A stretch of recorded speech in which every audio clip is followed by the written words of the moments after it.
UK visa का result आ गया है। ये गोल्डन अपॉर्च्युनिटी है, लेकिन इसकी एक प्रोसेस समझना भी बहुत ज़्यादा ज़रूरी है। यदि आप सिलेक्ट हो गए हो और आपने ये गलती कर दी, तो हो सकता है कि आपका वीज़ा भी रिजेक्ट हो जाए। उससे भी इम्पोर्टेंट चीज़ कि आज भी काफ़ी लोगों का मेल नहीं आया, तो उनको और कितना वेट करना है। साथ ही साथ बताएँगे वो कैसे चेक कर सकते हैं। उसके बाद नेक्स्ट स्टेप में हम बात करेंगे एक hello friends, welcome back to our channel new की live blog. So I hope आप लोग सब सही होंगे। मैं भी एकदम फंटास्टिक हूँ। My name is Divyani Gupta और आज की वीडियो में बात करने वाले हैं यूनिवर्सिटी वीजा 2025 के रिजल्ट को लेकर। काफी लोगों का रिजल्ट आ गया है। 4 अगस्त को भी रिजल्ट आ गया था। काफी लोगों का आज आ गया, बोला जाए तो आज 5 अगस्त को भी काफी लोगों का रिजल्ट आ गया है।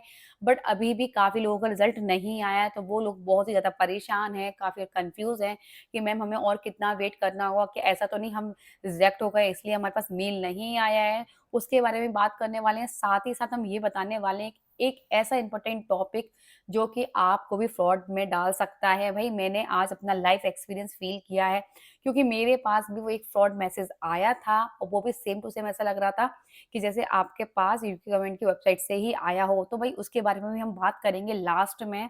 ये वीडियो बिल्कुल भी मिस मत कर देना और साथ ही साथ बताएंगे कि भाई आपको कौन से डॉक्यूमेंट्स की नीड होगी जो कि आपको वीज़ा के लिए आप अप्लाई कर सकते हो। तो भाई ये वीडियो आपके लिए बहुत ज़्यादा यूज़फुल होने वाली है। उससे भी इम्पोर्टेंट चीज़, यदि हमारी वीडियो अच्छी लगती है तो लाइक करना, शेयर करना, सब्सक्राइब करना हमारा चैनल ऑल्सो। चलिए स्टार्ट करते हैं। हम आपको आज कि आपको कैसे फॉर्म फिल करना है और क्या-क्या डॉक्यूमेंट्स आपके पास होने चाहिए। चलिए स्टार्ट करते हैं। सबसे पहले हम बात करते हैं कि भाई टोटल टाइम कितना होता है यदि आपके पास रिजल्ट आ जाता है। तो मैं आपको बताऊँ, यदि आपके पास रिजल्ट सपोज़ करो आज आपका रिजल्ट आया है, तो आपके पास पूरे-पूरे 90 दिन है, 90 डेज़ में आपके सारे डॉक्यूमेंट्स रेडी हो जाएँगे। तो ऐसा नहीं है कि आप जल्दी के चक्कर में आज ही फॉर्म फिल कर दें। एटलीस्ट थोड़ा पेशेंस रखना, क्योंकि 90 डेज़ बहुत होते हैं, इसमें आप अच्छे तरीके से अपने सारे डॉक्यूमेंट्स रेडी करके रख सकते हो। नंबर फर्स्ट आपको क्या रखना है? तो भई आपने जिस दिन एप्लीकेशन फॉर्म फिल किया था, उसकी भी आपको हार्ड कॉपी रखनी है और जो आपके पास मेल आया है, जो कल आया है जिन लोगों का या इनका आज आया है सक्सेसफुल का, उनके पास भी वो फ़ोटोकॉपी आपके पास होनी चाहिए। अब बात करते हैं प्रॉपर लिस्ट की कि भई आपके पास डॉक्यूमेंट्स क्या-क्या होने चाहिए। पहला नंबर 1, आपके पास वैलिड पासपोर्ट होना चाहिए एटलीस्ट 6 मंथ तक के लिए। दूसरी चीज़ ये है कि आपके पास बैंक स्टेटमेंट की कॉपी होनी चाहिए, जिसमें कम से कम 3 लाख रुपए आपके अकाउंट में होने चाहिए। थर्ड चीज़ ये है, आपके पास टीबी टेस्ट का सर्टिफ़िकेट होना चाहिए, जो कि यूके गवर्नमेंट की से अप्रूव हो क्लिनिक, वही आप जाकर वहाँ टीबी टेस्ट करा सकते हैं। उसके बाद नेक्स्ट स्टेप में बात करते हैं, पासपोर्ट साइज़ की फ़ोटो आपके पास होनी चाहिए व्हाइट बैकग्राउंड के साथ, और आप साइज़ का बिल्कुल ध्यान रखना उसका। दूसरी चीज़ ये कि भई आपके पास डिग्री भी होनी चाहिए, बैचलर डिग्री आपके पास कंपल्सरी है। काफ़ी लोग कह रहे थे कि डिग्री नहीं है हमारे पास, तो हम क्या अप्लाई कर सकते हैं? आप सिलेक्ट हो गए हो, मगर आप अप्लाई नहीं कर सकते हो। यदि उन लोगों ने आप वीज़ा के लिए अप्लाई तो कर दोगे, हो सकता है लास्ट में आपका वीज़ा रिजेक्ट हो जाए, तो आपने जो वीज़ा की फीस भी भरी है, वो भी आपकी वेस्ट हो जाएगी, वो भी रिफंडेबल नहीं होती है। इस आपकी डिग्री होना बहुत ही ज़्यादा ज़रूरी होता है। आपके सारे डॉक्यूमेंट्स रेडी हो गए हैं, गिनती के 6 से 7 डॉक्यूमेंट्स हैं जो कि आपके पूरे रेडी होने चाहिए। उसके बाद आप वीज़ा के लिए अप्लाई कर सकते हो। वीज़ा के लिए अप्लाई करने के लिए कुछ भी नहीं करना है, आप खुद जाके भी कर सकते हो, या आपको लगता है किसी एजेंट की ज़रूरत है, तो मैं कहूँगी आप करवा सकते हो, बट आपको उसकी फ़ीस देनी पड़ेगी, बट आप भी कर सकते हो, इसमें कोई ऐसा टफ नहीं है। अब बात करते हैं वीज़ा कैसे आप अप्लाई कर सकते हो, तो अब स्टेप टू स्टेप बताएँगे, वो भी बहुत ही ईज़ी स्टेप में, जो कि आपको बहुत ही ज़्यादा यूज़फुल आने वाली है। नंबर 1 कि आपको यूके गवर्नमेंट की ऑफ़िशियल वेबसाइट में जाना है और वीज़ा के लिए अप्लाई करना है, और किसी भी वेबसाइट में नहीं जाना है। और उसके बाद आपको अकाउंट क्रिएट करना है यूके वीआई पे। जैसे आप अकाउंट क्रिएट कर लेते हो, उसके बाद आपको वीज़ा का टाइप सिलेक्ट करना है। जैसे आपके पास यूथ मोबिलिटी वीज़ा स्कीम है, तो आपको वो सिलेक्ट करना है। सिलेक्ट करने के बाद आपको एक सिंपल फॉर्म खुल के आ जाएगा, उसमें आपको फॉर्म फिल करना है, जिसमें name, date of birth, passport size का आपका नंबर, बेसिक चीज़ें आपसे इन्फॉर्मेशन पूछी जाएँगी, वो आपको फिल करना है। फिल करने के बाद आपको वीज़ा की जैसे आपने फॉर्म फिल कर दिया, उसके बाद आपको वीज़ा की फ़ीस देनी है। वीज़ा की फ़ीस है वो 32,000 है इंडियन करेंसी के हिसाब से, और साथ ही साथ आपको हेल्थ सब चार्ज भी देना है। इसकी जो फ़ीस है 2 साल की वो एप्रॉक्स 1.5 लाख के आस-पास है।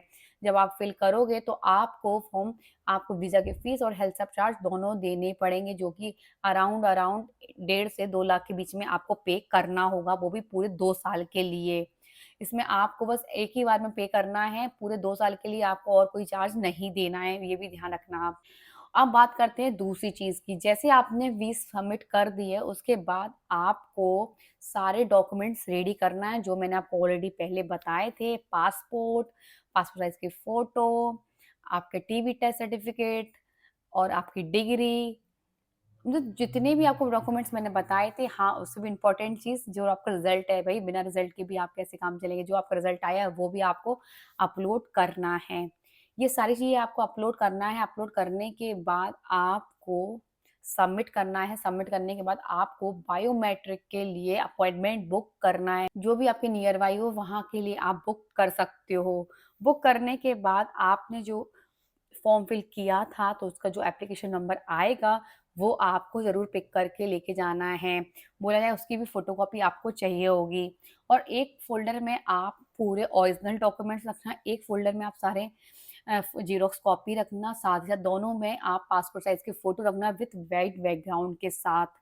और उससे भी इम्पोर्टेंट चीज़ कि भई जब आप पासपोर्ट के लिए अप्लाई करो, तो भई जो आपके पास जो भी डॉक्यूमेंट्स की जो पीडीएफ है वो उसकी साइज़ एक बार चेक कर लेना कि आपके साथ ऐसा तो नहीं बड़ी है, तो वो भी आप बिल्कुल ध्यान रखना इस चीज़ का भी। ये सारी चीज़ें आपके सब अच्छे से हो जाएँगी, सारे आप वहाँ जाओगे, सारे डॉक्यूमेंट्स लेके जाओगे, एक ओरिजिनल, एक ज़ेरॉक्स कॉपी, और उसके बाद आपके फिंगरप्रिंट लगेंगे, एक फ़ोटो निकलेगा, एक छोटा-सा क्वेश्चन आपसे वो लोग पूछ सकते हैं, तो वो भी आप बता सकते हो कि मैं इस पर्पज़ से जा रहा हूँ, मैं घूमने जा रहा हूँ, रहने जा रहा हूँ, तो वो normal basic question put up करेंगे, तो वो आपको वहाँ आपको आंसर देना होगा। उससे भी इम्पोर्टेंट चीज़, कभी-कभी वो पुलिस वेरिफ़िकेशन भी आपसे माँगा बोला है, सर्टिफ़िकेट माँग सकते हैं, तो उसका भी ध्यान रखना। यदि आप बनवा सको तो आप बनवा के लेके जा सकते हो।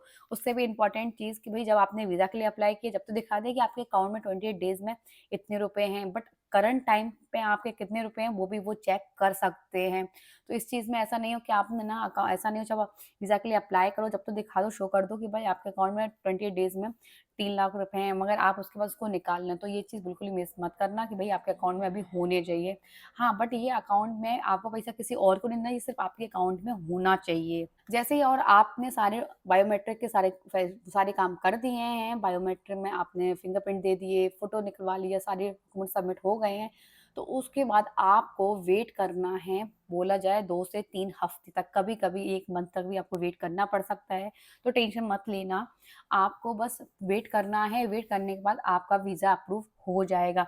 इन केस किसी कंडीशन से आपका वीज़ा अप्रूव नहीं होता है, तो आपको रिफंडेबल, बोला जाए फ़ीस रिफंडेबल नहीं है।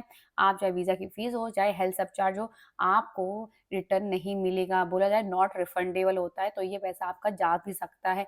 बट ऐसे केसेस बहुत ही, मतलब बहुत ही रेयर ही होते हैं, तो ऐसा नहीं है कि हर केस में ऐसा ही हो कि नहीं, बहुत ही चांस कम होते हैं कि ऐसा आपके साथ हो जाए। यदि आपके डॉक्यूमेंट सारे सही हैं, सारी चीज़ें सही हैं, तो चांसेस बहुत ज़्यादा कम होते हैं और मिलने के बहुत ही ज़्यादा अच्छे होते हैं। चीज़ और, जब आप बायोमेट्रिक के लिए जाएँ, तो भई वो आपसे पूछ सकते हैं कि आपकी ट्रैवल जर्नी की डेट क्या है? आप कब जा रहे हो? तो वो भी आपसे वो पूछ सकते हैं। आप यहाँ से जाने के बाद कहाँ रुकोगे? वो भी आपको वो पूछ सकते हैं। तो इस चीज़ का भी आप पहले से प्रिपेयर रहें। जो भी आप डेट फिक्स कर रहे हो, तो वो आप उनको बता सकते हो कि हम लोग इस मंथ के आस-पास जाने की सोच रहे हैं, वहाँ जाने की। दूसरी चीज़, आप वो पूछेंगे कि आपके पास फ्लाइट का टिकट है, तो आप वो भी बता सकते हो, यदि है तो बता सकते हो, नहीं है तो वो मैं अभी कराऊँगा। दूसरी चीज़ ये कि आप उनको ये भी बता सकते हो कि आप किसी होटल में रुक रहे हो, तो आप कहाँ रुकोगे, उनके उसके बारे में वो पूछ सकते हैं, आपको उनका भी आंसर देना पड़ेगा उस चीज़ का भी, कि आप यूके में कहाँ रुक रहे हो। उसके अलावा आपके पास एक फ़ोल्डर रेडी है, तो वो भी आपका वो प्रॉपर चेक ही कर लेंगे। करते हैं भई, जिस किसी का अभी तक मेल नहीं आया है, तो उनको क्या करना है? तो मैं आपको बताऊँ, कल 4 तारीख को काफ़ी लोगों के मेल आ गए थे, कुछ 5 तारीख को मेल आ गए, तो आपको अभी भी वेट करना है 2 से 3 दिन, हो सकता है कि आपको 1 वीक तक वेट करना है। आपको अगस्त के फर्स्ट वीक तक तो एटलीस्ट वेट करना है। इन केस आपका रिज़ल्ट नहीं आता है, तो उस कंडीशन में आप यूके गवर्नमेंट की ऑफ़िशियल वेबसाइट में जाकर क्वेरी क कॉल कर इंक्वायरी नंबर मिलेगा, आप वहाँ जाकर कॉल कर सकते हो, पूछ सकते हो कि क्या किस कंडीशन से आपका मेल अभी तक नहीं आया है, या आप मेल भी कहाँ कर सकते हो। हाँ, मगर आप कॉल करोगे तो वो बहुत ज़्यादा चार्ज रहता है, क्योंकि भई आप इंटरनेशनल कॉल करोगे यूके में, तो आपका इंडिया से तो काफ़ी ज़्यादा चार्ज लगेगा। अब ये चीज़ आप बिल्कुल ध्यान रखना। बट टेंशन लेने वाली कोई भी बात नहीं है, यदि आपका रिज़ल्ट नहीं आया है तो आप थोड़ा-सा वेट कर लेना, पैनिक मत होना, और इन केस आपका रिज़ल्ट जिन लोगों का अनसक्सेसफुल का मेल आया है, तो कोई टेंशन लेने की बात नहीं है। आपको ये नेक्स्ट टाइम भी गोल्डन अपॉर्च्युनिटी मिल जाएगी फ़रवरी 2026 में, तो ज़्यादा टाइम नहीं है। हाँ, थोड़ा-सा अपन लोगों को लगता है कि भई आपका नहीं निकला इस बार, तो क्या पता नेक्स्ट टाइम भी निकलेगा या नहीं निकलेगा। तो कोई बात नहीं, यदि इस बार नहीं होता तो आप नेक्स्ट टाइम भी अप्लाई कर सकते हो। एक बहुत ही ज़्यादा फेक काम हो रहा है, जो कि मेरे साथ खुद लाइफ एक्सपीरियंस हुआ है, इसलिए मैं आपको बताना बहुत ही ज़्यादा ज़रूरी समझ रही हूँ। मेरे पास एक ऐसा मेल आया, एक ऐसा मैसेज आया जिसमें बोला गया कि मैम ये बताइए आप चेक करके कि ये सही है या गलत है। तो मैंने बोला कि भई लग तो सही रहा था, मैंने बोला सही है, बट वो एकदम फ्रॉड था, क्योंकि बस उसके पास यूके गवर्नमेंट की वेबसाइट से मेल नहीं आया, बोला जाए यूकेवीआई से मेल नहीं आया था। तो भई उसने बातें बनाना स्टार्ट कर दी, तो बाद में समझ में आया कि भई ये फ्रॉड केसेज़ है। यदि आपके पास भी ऐसा मेल कोई आ जाता है, वो बोले कि आप सिलेक्ट हो जाते हो, तो यूके गवर्नमेंट की साइड से ऐसा कोई भी कॉल नहीं आता है कि आप सिलेक्ट हो गए हो। आपके पास यूकेवीआई से ही मेल आएगा। इसके अलावा आपके पास कोई कॉल नहीं आएगा कि हम आपका वीज़ा अप्लाई कर देंगे, या हम आप हमें पैसा दे दो तो हम आपको बता देंगे आपको कैसे क्या करना है। इससे बिल्कुल सावधान रहना, क्योंकि मैंने आज अपना खुद लाइफ़ एक्सपीरियंस शेयर किया है आपके साथ। ऐसा नहीं हो कि भई मैं तो समझ गई थी, तो मैंने तो आपको इसलिए सोचा कि क्यों नहीं आपको बताना बहुत ज़्यादा ज़रूरी है। तो इस चीज़ का आप भी थोड़ा अलर्ट रहें।